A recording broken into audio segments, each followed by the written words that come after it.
వెర్రితలలు వేస్తున్న రీల్స్ పిచ్చి అమాయకత్వమో వెర్రితనమో సోషల్ మీడియాలో ఫేమస్ కావడం కోసం కొంతమంది మరీ విపరీత చేష్టలకు తెగబడుతున్నారు. తాజాగా ఓ వ్యక్తి వీడియో కోసం రైలు వస్తున్న సమయంలో పట్టాల మధ్య పడుకున్నాడు. అదృష్టవశాత్తూ రైలు అతడికి తగల్లేదు. అతడు కోరుకున్నట్లే ఆ వీడియో వైరల్ అయింది. కానీ ఇలాంటి చర్యకు పాల్పడినందుకు నెటిజన్లు అతడిపై మండిపడుతున్నారు. గుంటూరుకు చెందిన అంతర్రాష్ట్ర దొంగ అరెస్ట్. గత కొన్ని నెలలుగా ఉమ్మడి గుంటూరు జిల్లాతో పాటు పలు జిల్లాల్లో కార్లు దొంగతనం, షాపుల్లో చోరీ చేసే అంతర్రాష్ట్ర దొంగల ముఖ్యాను అద్దంకి పోలీసులు మంగళవారం అరెస్టు చేశారు.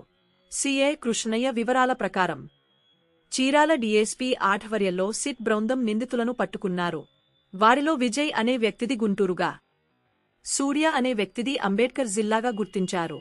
అనంతరం వారి నుంచి 18 లక్షల రూపాయలు 14,000ను రికవరీ చేశామన్నారు.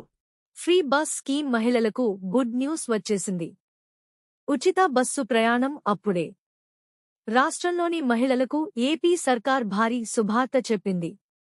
ఆంధ్రప్రదేశ్లో టీడీపీ కూటమి ప్రభుత్వం రాష్ట్ర అభివృద్ధి లక్ష్యంగా ముందుకెళ్తాంది.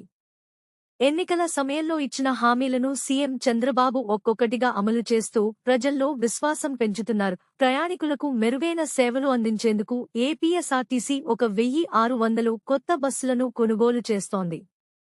ఇప్పటికే 900 బస్సులు అందుబాటులోకి వచ్చాయి.